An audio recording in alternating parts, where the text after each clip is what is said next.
Manever I say ma PENDREAM TV. PENDREAM TV there, I see them yopo. Many happy new year in advance and all that, but this is the last Unfiltered for the year, and for the last Unfiltered for the year I couldn't have asked for a better guest. I am actually at the residence of a man that I have respected so much for so long. In short, you can call him a man to respect. He's what we call an old general.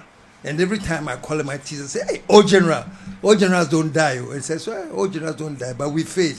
Anyway, I'm in the presence, and I'm proud to be in the presence today to pick this man's ideas, man. I mean, I think he's almost 90 years, if not. So to sit down with him and pick his brains is an honor and a privilege. So, folks, on Unfiltered today, I have the great, the honorable, the indefatigable General Nunoo-Mensah. General, yes. Welcome to the show. Well, let me say, I'm glad to be in your house to welcome you to the show. You're always welcome to be in my house. Not only you, everybody is welcome to be in my house. Sometimes you wonder whether I'm a man of security, because there's no security in my house. I know. We just drove in. Every time I come here, I didn't believe in that kind of security. You know, when I had done no wrong to anyone to want to harm me. Sometimes you may not know who has taken some. Yes, you're very right. I mean, a few days ago, when this actor in Hollywood was murdered. Yeah, Bob Reiner with his wife. By no other person but his son. Yeah. So then, who will not? I mean, so you are right in saying that, because you never know where it's coming from. You never know where it's coming from. But when you are a man of God, so many things happen in your life, and you wonder why this happened.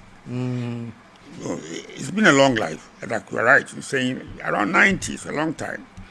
And things have happened over this whole, even a day. It doesn't happen a day, let alone 90 years. 90 years. A lot has happened. And you've learned a lot. A lot. Before you go to the many things you have learned, I just want to ask a quick question to start with. You are almost 90 or maybe 90. And it has been said that when you get to this age, wabobra, you've finished everything, you go to sleep and you sleep soundly. But when I talk to you, I get the feeling that some things keep you awake. And what is it that keeps you awake, General? Before I come to things that keep me awake, let me talk about things that keep me asleep. Okay, what keeps you asleep? Not long ago, I had never slept like this before. Almost 8 hours without waking up. Really? Then I said, I was asleep, so much asleep that I thought I was dead. Then I said to myself, in my sleep, if the death was like that, I want to die now. Because it was so lovely. I was so at peace with myself. And I said, in my sleep, I said, look, if death was like this, then I want to die now. But I was at peace with myself. Okay. That's about the positive side. Okay. The negative side is, at my age, look at the world and say, why is the world getting so nasty? It wasn't like this. The world is getting nasty. Very nasty. And it bothers you? It bothers me. It bothers me, not me personally. But as you said, my life is coming to an end, whether you like it or not. But those I'm leaving behind, how are they going to cope with this boisterous, mad world? I'm thinking about them. Why I should, I don't know. I shouldn't. But, I see a young man. So it worries you that the world you leave behind a world that is in turmoil, more or less? Yes, it's in turmoil. And that worries me, because when I see what happened in Bondi in Australia a few days ago, then I see what happened in Gaza, not far from, next to Israel. And the killing in Lebanon, and the killing going on. I said, but it is the world that I came to live in. It looks different. So thank God that my time is coming to be honest with you. So I want to go and rest. But then I worry about those that I'm leaving behind. How are they going to cope? That shouldn't worry me, but it worries me. Let me quickly, do you think those that you are leaving behind have a problem with coping, or they have adjusted and they are seeing the world as, hey, this is how the world is, because they missed your days when there was discipline. They have no clue that once upon a time there was respect for the elderly and all those things. So they are in a different world altogether. Do you think that this is their generation and they don't even worry? They don't even because you're worried about them? Yes. My generation, the generation of a caring generation. And I'm still living with that. Unfortunately, I'm living with that. There was a time when I used to come to Accra with my mother, walking to the Lorry Park, Macaulay and so on. And I'd be following her. I remember very well. I was a young boy. And I used to get angry with my mother because she'd be stopping and dishing out coins to those beggars. Cocoa board, then turning the regional police headquarters, left to the car, all Macaulay right there. And I had to get angry. But I was hungry, tired, and my mother was wasting my time feeding people. But I didn't understand until later in my life. I began to understand what she did and how it What was it you understood that she was doing? I didn't understand at that time. But today, if you saw my mother, in fact, you wouldn't know, you wouldn't what. But if you saw what she did and what I'm doing today, as if it was a copycat, not knowing that she was indoctrinating me with her vision of life, without me knowing. She was making you care for things. Care for people. She was making me do things that, look, when you look at a small chick, a chicken with small chicks, when the mother chicken finds some food, they don't eat it. Leave it for the chick to pick it up. This chick, when it grows up, behaves like the mother hen. So what I'm saying is that things are happening to us which affect generations yet unborn, but they're not being affected. And I fear that one of these days, in 1962, I was in Sandhurst. I never dreamed I even come to Accra, let alone go to Sandhurst. And Kennedy was the president and nearly went to war, a world war, with Nikita Khrushchev. But the Russians, then the Soviet Union, together then, had positions, some missiles, medium-range missiles, in Cuba, not far from Florida, 90 miles away. And Kennedy was so angry and openly ordered the American Army and Navy to sink any Russian ship that was crossing the Atlantic to Cuba. This was a pretext for war. And somehow Khrushchev saw the writing on the wall and pulled the ship back, not to cross a certain line. If he had gone, I am quite sure Kennedy there would have been a world war. I was betting then. But today, similar things are happening. Look at Trump, and then the Chinese they are behaving to me more calmly, more sensibly. But Putin and in fact, Western Europe and America is in a mess. And if you didn't handle it properly, carefully, it could easily be misthought of something, and then it can explode. Before you go, so you're saying that back in those days, Khrushchev, he sort of was wise enough to know, don't push it. Exactly. To avoid a war. Exactly. But these days, no, they don't take care. a risk, and one of you can slip and fall and create a havoc. And then in '63, somehow, I had qualified from Sandhurst, came to Ghana, and went to do a course in Soviet Union, in Moscow, precisely Moscow, for 6 months. When I was there, on November 23rd, 1963, Kennedy was shot by Lee Harvey Oswald in Dallas and killed. And I saw Khrushchev come on television and openly wept. Really? There was humanity in him. Khrushchev wept. This is news to I me. saw it with my, not that I heard, I saw it on television. Shed tears for Kennedy. Wow. You see, these days, there were more, when I say intelligence, I don't know, maybe our intelligence is going down. Maybe what a diet, food we eat, I don't know. But we don't have, When I look at the military, for example, today, those I met in the army, we are better educated today than then.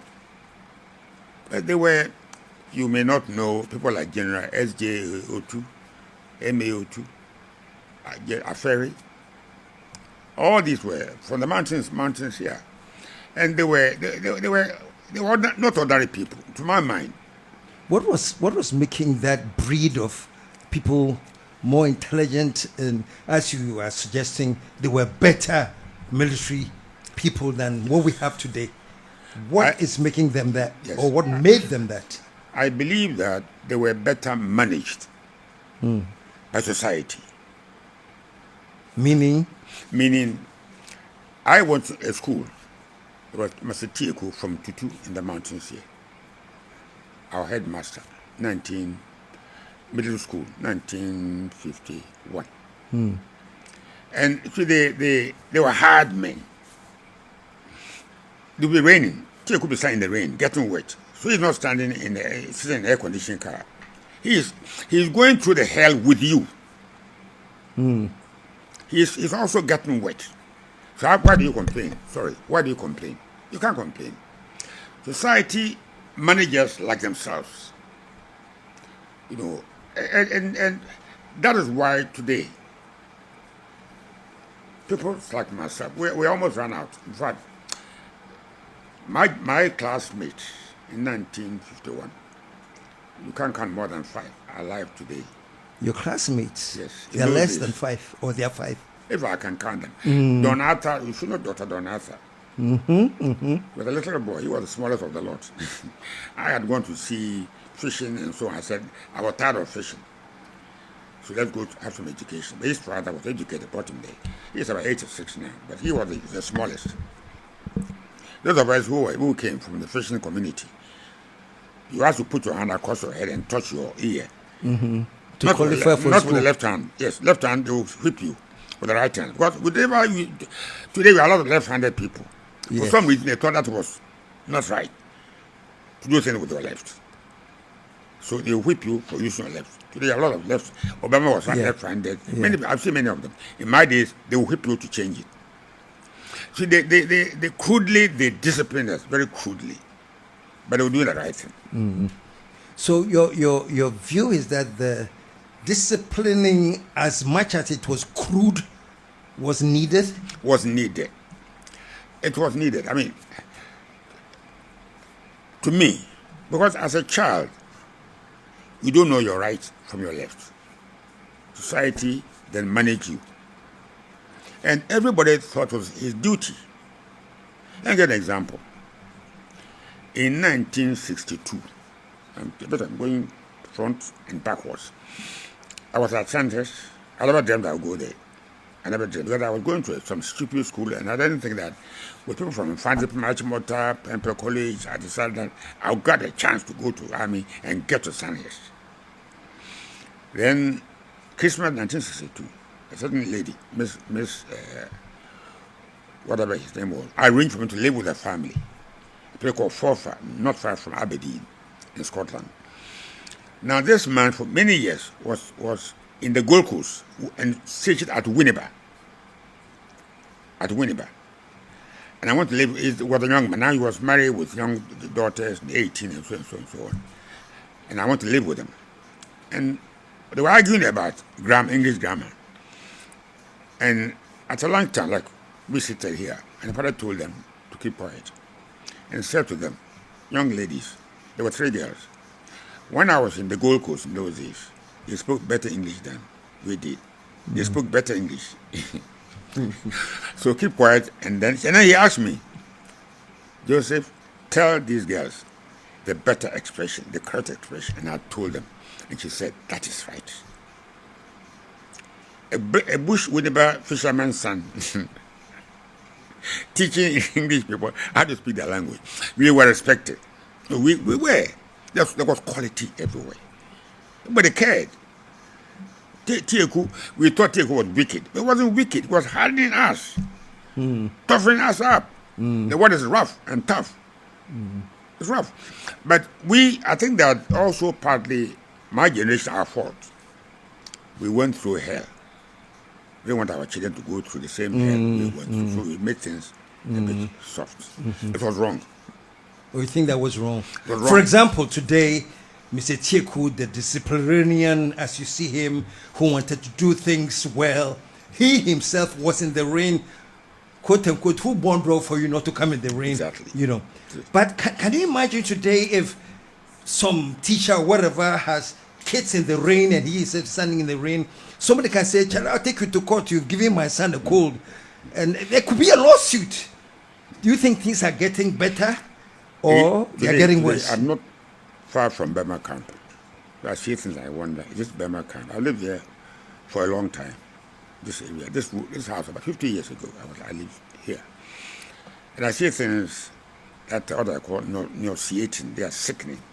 But I can't open my mouth. Like what? There's a Benz car here. The Benz car, 50 years old. 50 years old. Yes, if That's I your put a car. battery on it, it was parked. I used to drive it to work. I chief of defense staff.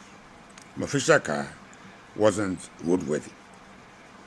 Today, they'll give me a Land Cruiser, brand new one, and tell me we are hungry, we don't have money to build houses for our schools. I got a call yesterday with the best secondary school. I built a block there. Mr. Kwame, And also built the police station. As police well. station Yeah. in Sabanko, but swimming all over the place. I thought I was a madman. I wasn't a madman. I was trying to help build a better society for the future. So nobody cares. Nobody cares only for himself.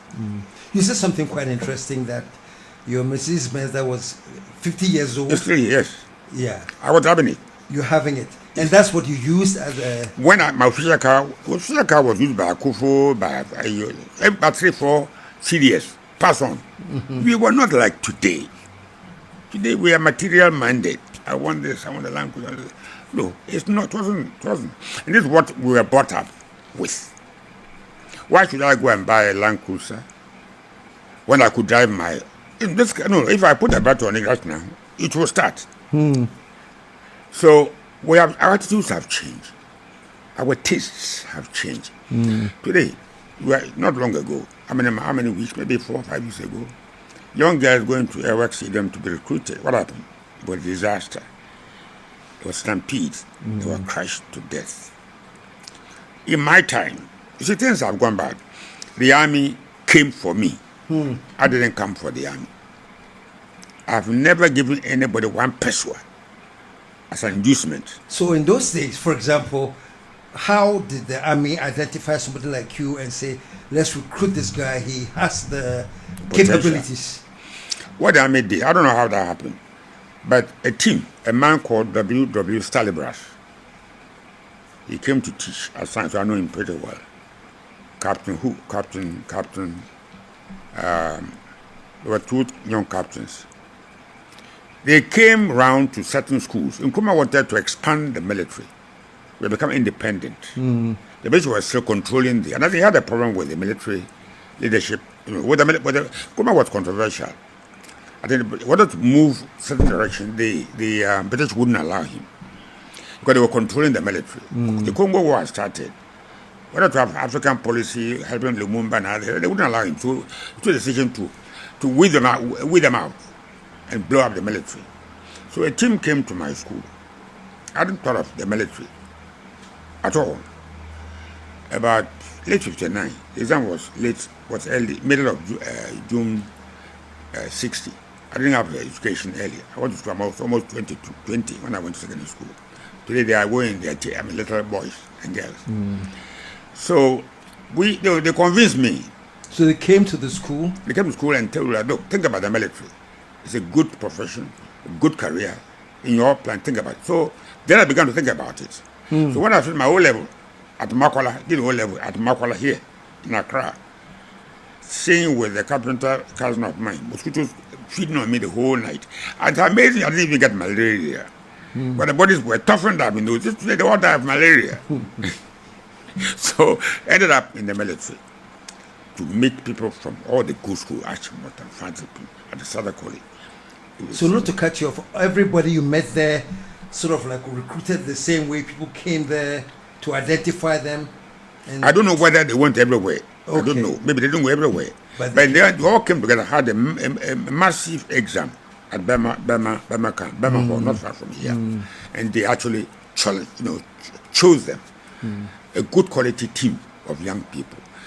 They may be doing the same thing. The numbers have increased, now, and we don't have enough room for young people to move into. This is one of our biggest problems we have. The governments everywhere don't tell the whole truth. Governments everywhere don't tell the whole truth. They are economical with the truth. So they recruit, recruit about, it's 4,000, I heard something like that. To my mind, to be honest with you, we don't need soldiers today. We don't need them? No. The money being used to train people to just work as soldiers, to do what? We need to invest in some other areas. The military is okay enough to go to Boko and sort out Boko, the issue with Boko, with whatever. No. So there are ideas that some of us citizens looking to the past and looking to the present. We can express our views may not be the right one, but the way we think. And I think that the government has a duty to sometimes interact with some of these old people. There's a man called Kofi, B&I Sharp. I don't know whether you ever one of these old people. We are fading out. So it's about time the government sat down with some of us and draw over the issues that we are facing and hear the views of the ordinary old men who are almost passing out. Otherwise, I'm afraid the future wouldn't look that brilliant for us. Do you think perhaps that if the government sits down with, like you said, old men who have seen right now, considering the gravity of the difference between your days and the days now, do you think they can get something substantial? For example, I'm sure in your time when we talk about the youth unemployment level was nowhere near what we have today. So for now, it is advisable for a government to try and find employment for the youth.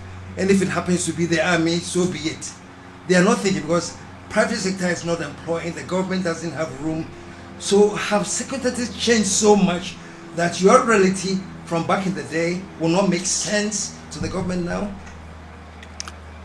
What I have learned over the years across the world is lack of moral courage on the part of our leaders, advisors.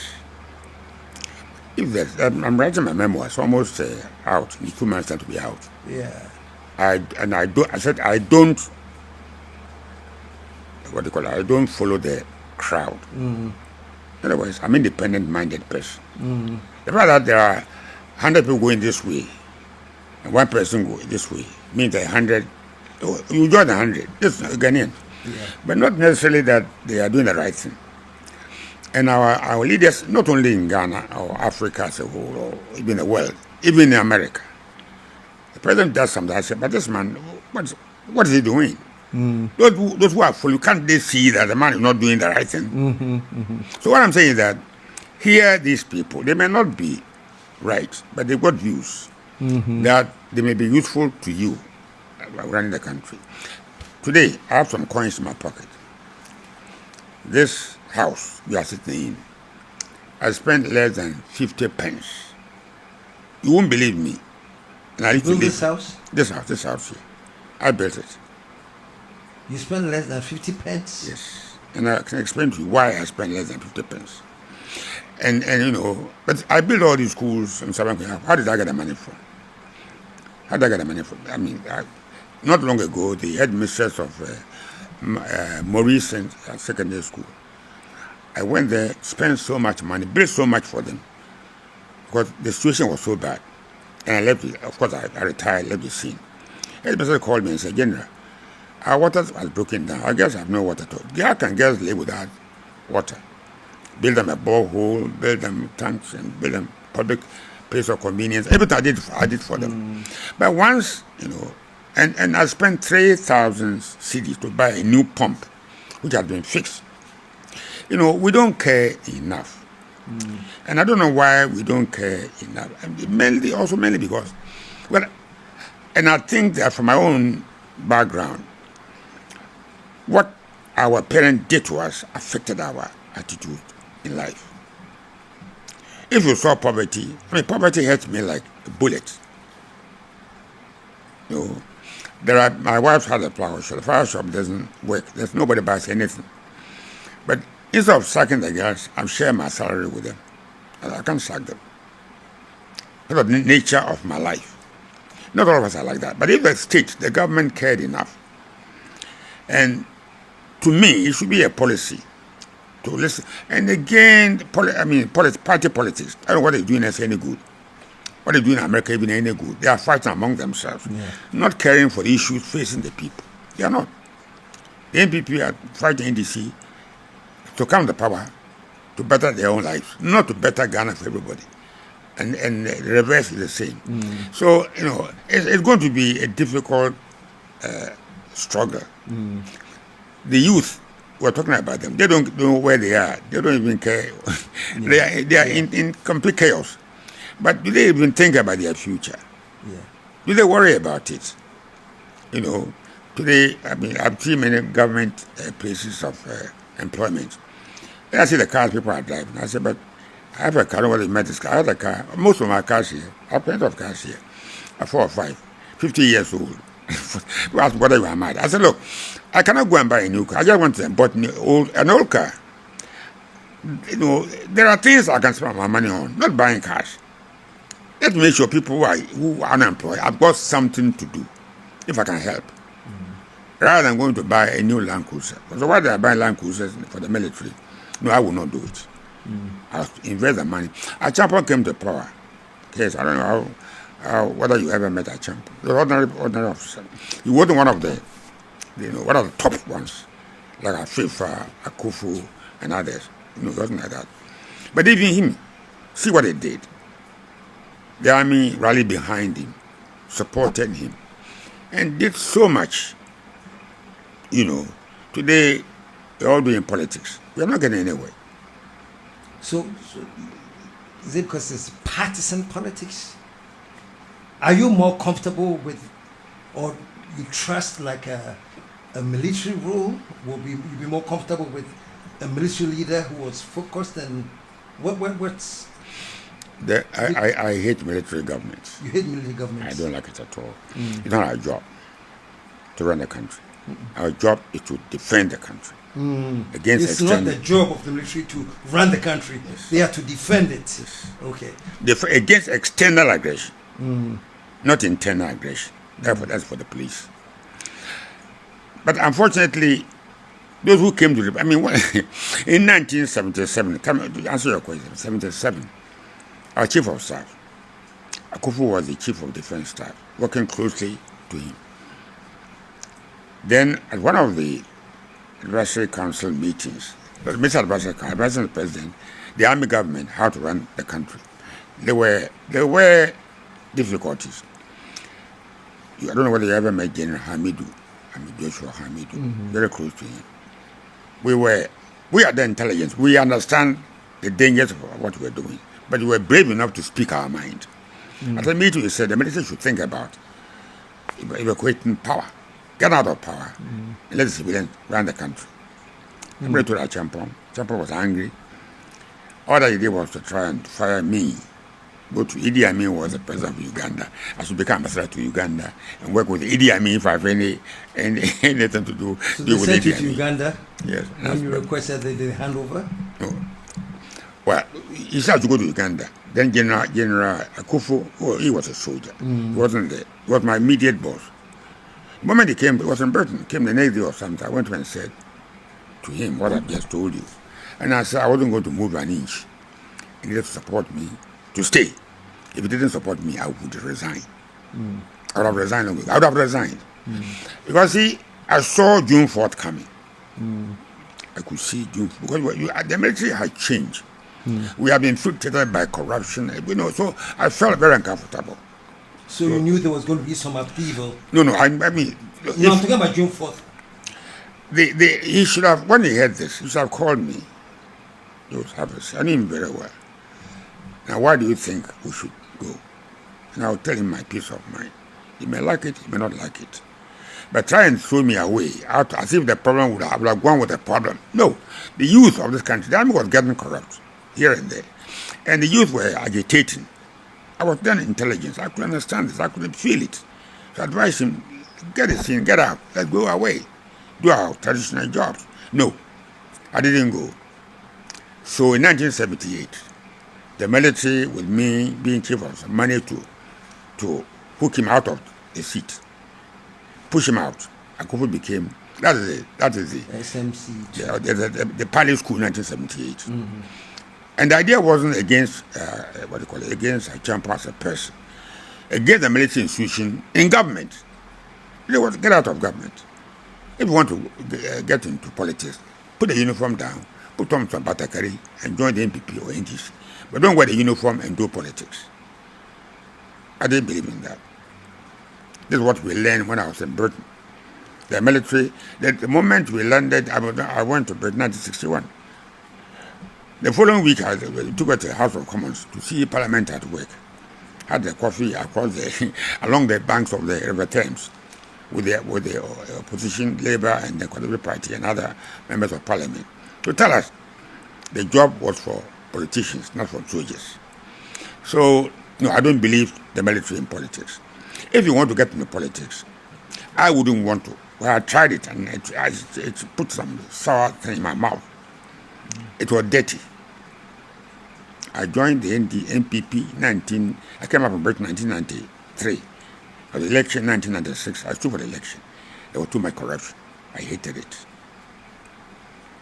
The army is a clean job. The good army is wonderful. Quickly, because you did have some relationship with the PNDC before you resigned. When Rawlings took power in 1979, June 4th, it's another terrible period. Then they made me chief of defense staff, appointed me. They've slaughtered all the whole top. So I was one of those that are available and appointed chief of defense staff. When they left off in September 1979. The man came to power, also chose to kick us out. The Royals came back in 1981, December 31st, and removed the man. We've been in all kinds of mess. But I'm saying the lessons of this mess, we haven't learned them. If you don't learn, you will drop into the mess again if you don't take care. So then in 1982, after I saw the PNDC come on, I got out. But because I've never liked the military in politics. Why did you join the PNDC? I didn't join them. Ghana was in a mess. Rawlings had taken over from Liman. There were no solid military officers in the army. The army beckoned for me. For the sake of my country, I couldn't turn my back and say, to hell with you. Some did, but I didn't do it. So I joined in there to try to straighten. When the military is a wonderful profession, when you get people like Sergeant Akatapori, this Sergeant Corporal, the level of our intelligence is much higher. You couldn't sit down with these people and work with them. But for the sake of the country, I said, look, hang around there, don't go away, save Ghana. So by June, when they killed these judges and army officer, I said, enough is enough. Was that what made you resign? Yes. I made up my mind to go. And by October, the mess had actually become a flood. The mess is now a flood. And then there was all kinds of things happening. So on 27th of November 1982 was my letter in my bedroom, got up and then I'm gone. I left. Because what do I want? I want a stable country, a country properly run, so that I'm not a selfish person. I'm going to live in comfort. I mean, this is a very modest place, which I built myself at no cost, So, once a while, some officers, I don't want to get too closer to the military. Because, I speak my mind and I'll say something some idiot is going to say, because General said this, there's a reaction to this. I don't want this nonsense. Okay. So that is why I got out of the. Then until I came back. I went to Britain for 10 years. Came back, and then joined with Atamis. I didn't know him before. He was a good man. Again, Bob give me help. Yeah, because you were the National Security Advisor for Atamils. Atamis, that's right. I didn't know him. If I knew President Akufo-Addo more than Akufo-Addo was a friend of mine. I joined the NPP not because I loved it, but I couldn't join the NDC. Why? I left. You resigned from them. Well, how come I joined them? Okay. I couldn't join them because so I wanted to go independent candidates. But you'd be wasting your time fighting politics, independent candidates. So I joined the NPP, which I did. So when Atamis came on the scene and Lawrence was leaving after his 7 years mandatory 8-year term, Atamis, I met him in this very house. Was a wonderful man. What I've also learned that sometimes these people who are wonderful don't stay for too long. As a Christian, Christ would have said more than ministry only 3 years, and the Jews thought of accusing him and crucifying him. So I don't understand how this has happened, but they do happen. So God took him away. James came to finish off Atamir's. He then said 2012 or whatever, but finish it off. But then didn't like us to serve with him anymore for some reason. But I understand. Life is just if you get old enough in this game, that's some of us have. And you see the people like many presidents, what do you call it, Kennedy, Nixon, and others. You learn a lot of things. Nixon had a problem. They was forced to resign. The first president, only president I know of who was forced to resign and go out because they were going to actually impeach him. And it's something he said when there was the heat was on him. And he said, the moment you are born, without being your fault, some people are going to dislike you. But don't take note of that. Don't get angry. It's not your fault. And there's nothing they can do against you. Only when you get angry with them, then you harm yourself. You harm yourself by getting angry. And I learned a lot. This is true. If I'm angry with KSM, KSM is sleeping, having some glass of beer or something, and I'm angry, fighting on my bed, thinking about him. I said, no, don't think about him. So when this long life, you get obstacles along the way, hips here and there. When you get them, take them in your right. Don't get angry over them. So when James says, look, the whole team of Atamis and the secretary, Nunoo-Mensah, Mr. Newman, Tony Edwin, many others were just pushed out. It didn't bother me because if somebody doesn't like working with you, it's not necessarily your fault. It's just there's no chemistry between you, and that is all. And I take it. So I move on, So I move on, and what did I do with myself? Begin to look at society, the youth of this country. The state is not able to provide them with all that they need. So what can you do? Take on these schools in Saban, Kunyaku, Winnipeg. Spend a lot of my time building up 6-7 school blocks. I asked, where did you get the money from? I never took 1% from anybody. But one thing again that you learn when in my generation, from the background coming from, you are taught honesty. Honestly, you practice it, become part of your life.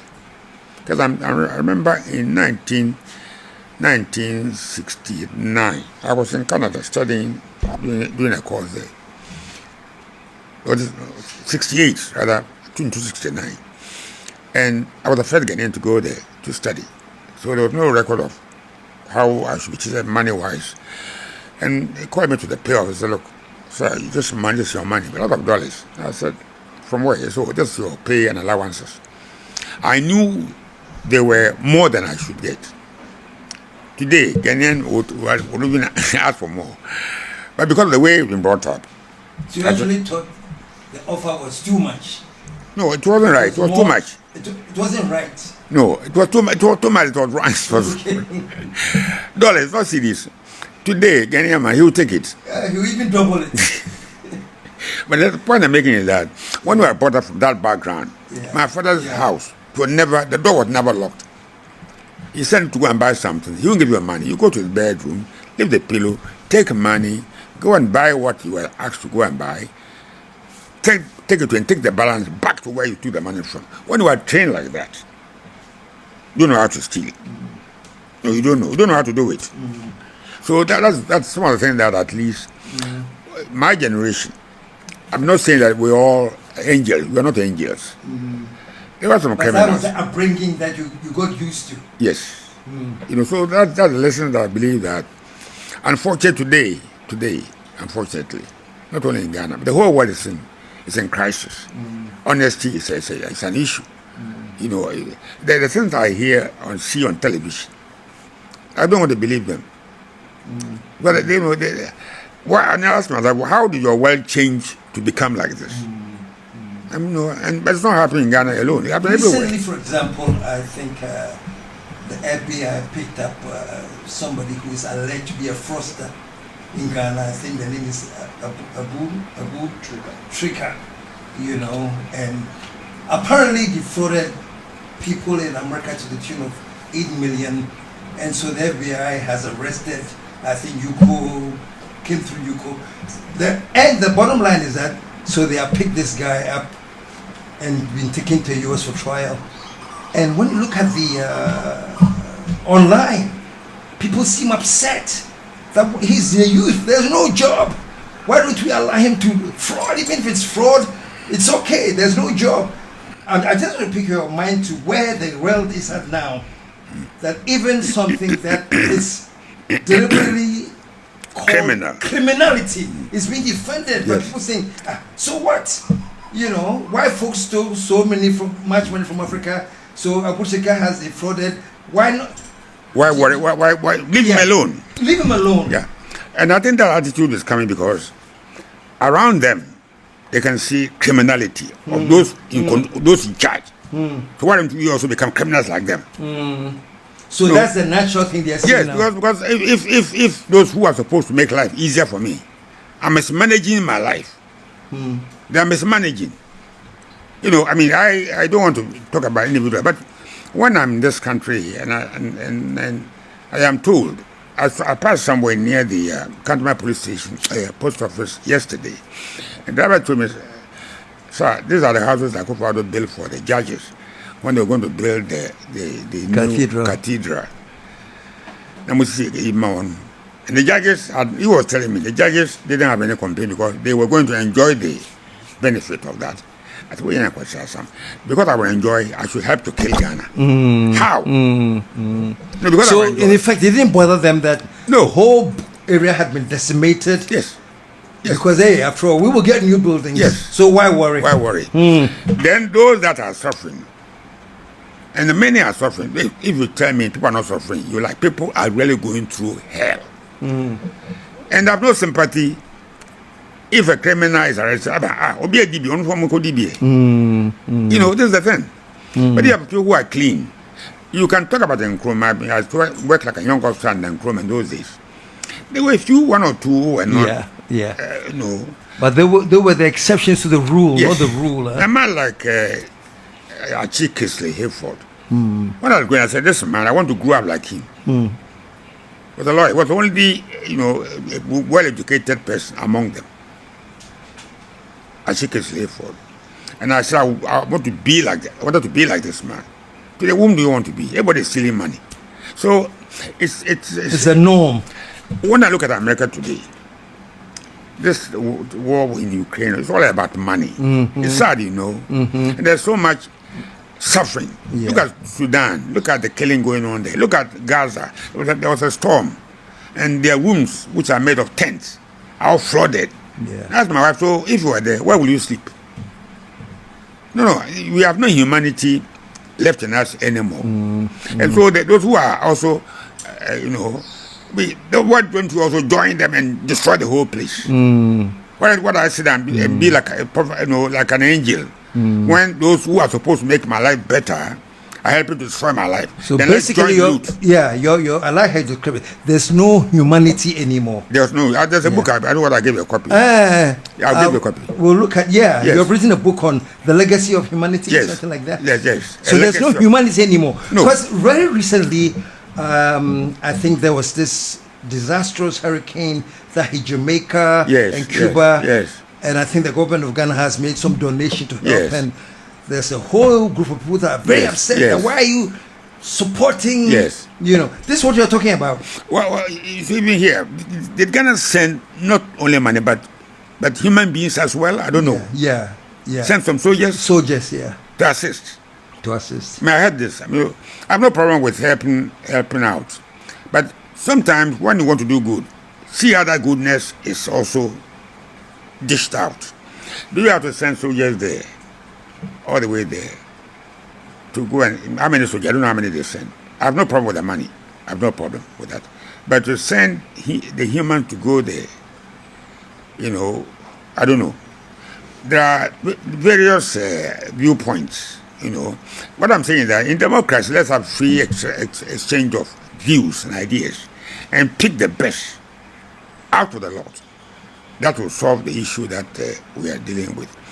But if you look at Ghana, and from what I see, I lost two relations not long ago, 2-3 weeks ago. My younger brother's older son just died. I had to do the burial. Then another one.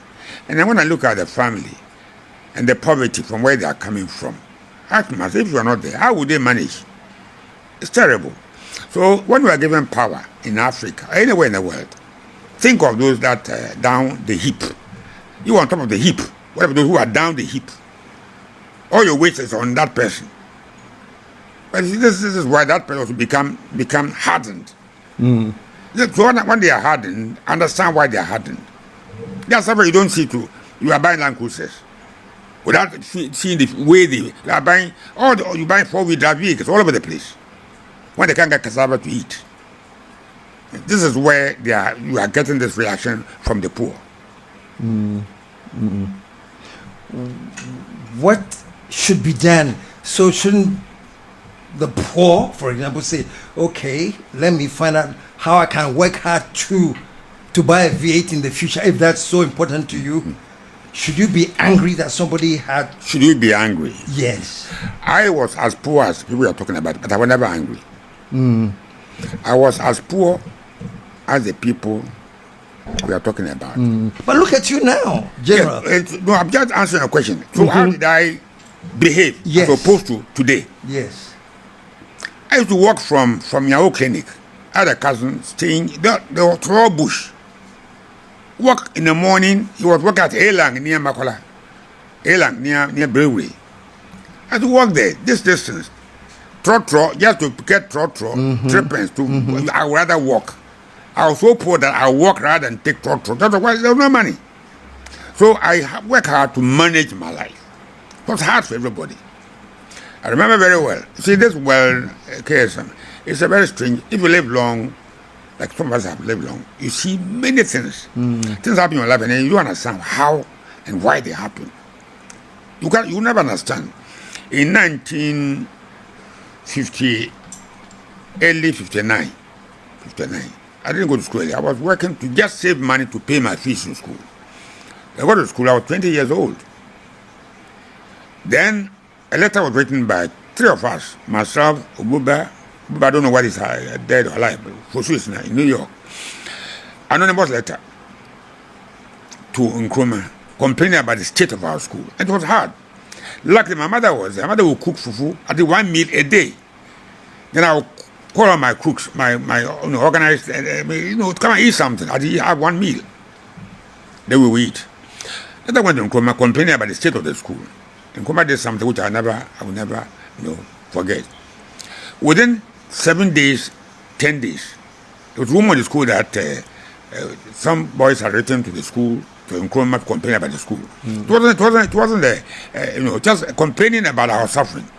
And Nkrumah reacted, sent this woman from one of the secondary schools, St. Louis or something in Kumasi, Mrs. Gibson.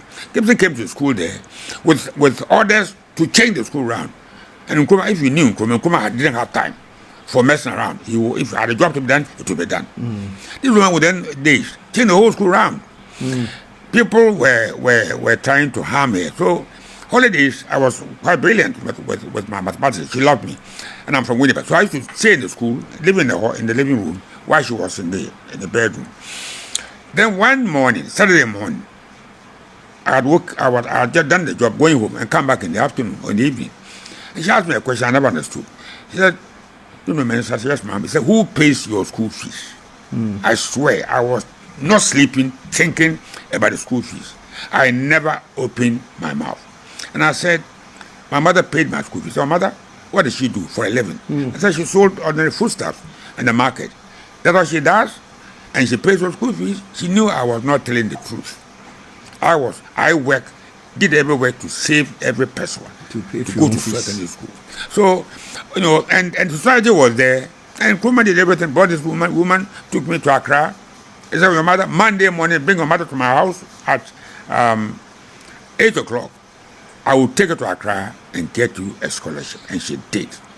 But in her own car, that's how I got to where I am today. So is it because of my mother's goodness, which also, was translated to me? What happened? They're difficult. There are many things in my life that are strange. But people in those days cared. Today we don't care. So the anger among the boys. June 4th, the people were very angry. Yeah. They were angry. They were very angry. Yeah. They killed almost generals because they were angry with life. And you have a whole circle. Yeah. People are angry today. Yeah. When I buy Land Cruiser, they will get angry. They are angry if I buy Land Cruiser. Why? So when they're angry, I understand the anger. I mean, I don't agree with them, but I can understand it. Why they're angry? And one of these days, people who are, my wife has a shop at Danko Circle. 2 ladies work there. Nobody, this week I've sold not one cedi. My salary, my pension, I share with them. One of these I said, enough is enough. And how are they going to live? It's hard. So when you're in power, don't think we are here for yourself. We are here for society. To make life better for them. But it's not happening. That's why we have this problem. And if we don't take care, June 4th will repeat itself. Because of the level of frustration. Yes. And I think because you have talked, currently that's like the direction of the youth, and everybody is worried about the youth. I was talking a few minutes ago about how they were even glorifying criminality. Yes. But strangely enough, they are still. We run a hotel now, and there's this guy who works at this as a security guard, and I engaged him in conversation, and he says he has to make money so that he can put himself through school. Apparently, he wants to study media or whatever. But I was so impressed. I thought these were things of the past, that back in the day. So for all the youth that are right now so dedicated and so conscious, this guy was telling me, I have to take this job because I have to pay myself through school. So I was surprised to learn that, There are individuals like that. So for all individuals like that, please keep it up, man, because that's how the world is. But it's becoming like now individuals like that are more an exception to the rule. The rule is more of those who think that shall I rip somebody off if you can, there's no time waiting. That's right. Yeah. That's right. Yeah. If I was born like today rather than 90 years ago, I would never have made to where I am today. Nobody would try to push you a little bit. If I went through the whole life, things happen, and I want to believe that there is God. But sometimes when I see things happen, I say, but this God, can't you see the harm being done to children and do something about it? Yeah. So my own faith is even challenged. Yeah. I'm a Christian, but this Christianity, this is what Christ came to preach against. I think Christ was hoping, I don't know, I think Christ was hoping that he's set an example for which everybody who calls themselves a Christian or anybody who calls themselves... Do likewise. Go out and help. Go and do likewise. But people have just decided, no, that's not my business. If he's suffering, let him suffer. Unfortunately, It became the norm rather than the exception. Yes, yes. Okay, before I go, the general has a book that's going to be coming out. Not yet. Yes. But it is about to. In 2 months' time. In 2 months' time, it will be out. But this is just like sort of like you know how they call appetizer coming soon. Cinema comedies, and it's called A Legacy of Service to Humanity. Yes. And this really tells us about his life and how it was committed to the service of humanity. Yes. You know, and you've done a few things. I opened up by saying you built a police station all by yourself. Is it a Kwenyakun? Yeah, you built a police station. Police station. A school at Aguna Sabah. Yes. Mori Secondary School. Okay. I built a whole block. Yes. Named after me, Nunoo-Mensah house. You know, all this was done to glorify God and to save mankind. And this will continue with his life. A publication that will spell out all the hell the general had done since he was born. It's all about goodness. When is the book coming out? 2 months' time. In 2 months. On the 20th of February. Okay. We're going to know that, and we're going to have one interview just before the book comes out. That's right. Talk about the book. Yeah, we have to talk about the book. That's right. Because honestly, you said something in the course that sometimes there are things that you see that even makes you question God. That by God, where were you? You know. When people and I'm thinking, if we do what we are supposed to do, that's right. If we claim to be Christians, right. Muslims, everything, that's followers right. of God, that's right. then there's a major instruction. That's right. Service to God is service to humanity. That's right. That's right. So if anybody's seeing lack of service to humanity, it's just that we have disregarded God. Yes. But you took it upon yourself to service humanity. Yes. And I want to commend you. By so doing, I am serving God. Yes. Yes. And so we'll talk again before the book is launched. That's right. I think every Ghanaian should get a copy of this book. I think this should be required reading for all SHS students, for university students. Please read it. Yes. And understand something. Yes. That the whole life is about service to humanity. Nothing else. So, General, congratulations. Thank you. God bless you. Especially the young people. Young people. I've been young like them before. With nothing. But I managed to struggle, to catch crabs and sell them, to pay school fees and do everything possible to survive. So they shouldn't give up hope. There is hope. If you give up hope, then there's no pointless living without hope. Yeah, if you give up hope, living is pointless. Yes. So keep hope alive. Yes. And keep the struggle on. That's right. It is possible. Yes. It is possible. When the general can become who he is, you go to Sandhurst, the topmost army school in the world. I am telling you. And you graduated? And you the cane is there. There's a cane there. Yeah. Put up with inscription, the best officer cadet. Yes. A fisherman's son. A fisherman's son. From Gold Coast somewhere. Yes, and these people from across the world. Yes. Not only Ghana, Nigeria, across, you know. And then he's adjudged to be the best. Yeah. Adjudged. I didn't know this. I had no hand in it. And when they said they have adjudged you, they are genuine. They mean what they are saying. They check, you know, it's not just they check your mentality, physically, militarily. You are assessed all around.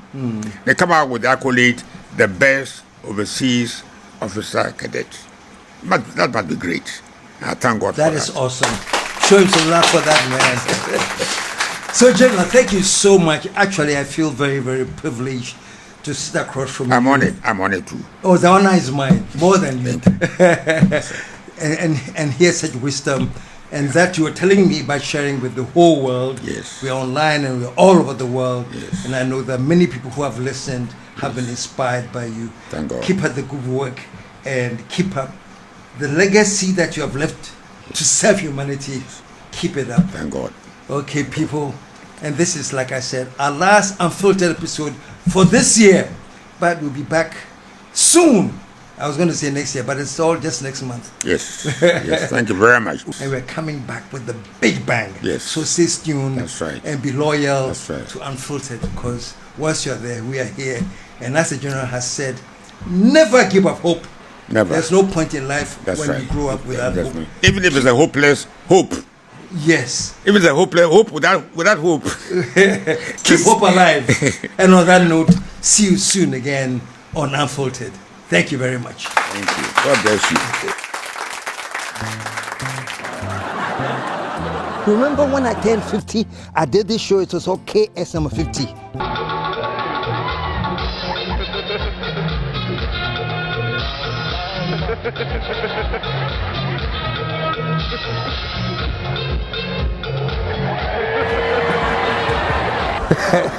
That was KSM 50. Now, the favorite show I did since KSM 50 was called The Secret of GH Girls. Very soon you'll be in a car and you're going, yes, no for. Now I'm 69. But even at 69, I've come up with a new brilliant show. Your friend, Old Age is a Rascal. And it's coming to you live from the Cactus Creek. And it's happening on the 25th, 26th, and the 27th of December. Old Age is a Rascal. You can't miss this. It starts with a lunch buffet. Starts at 1, and then about 4:30, we take a break, and you come and see the special. Old Age is a Rascal. And the number to call is 055 039 5007.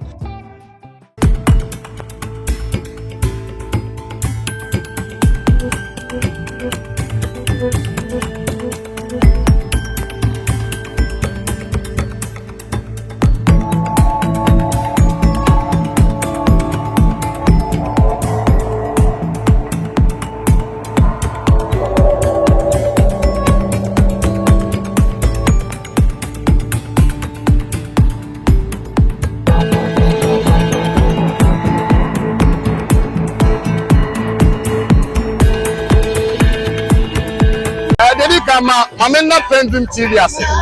Now, so far so good. Say open online portal le Ghana. Nipa share, nipa follow, nipa comment here. To my best of knowledge, without any biases, PENDREAM TV.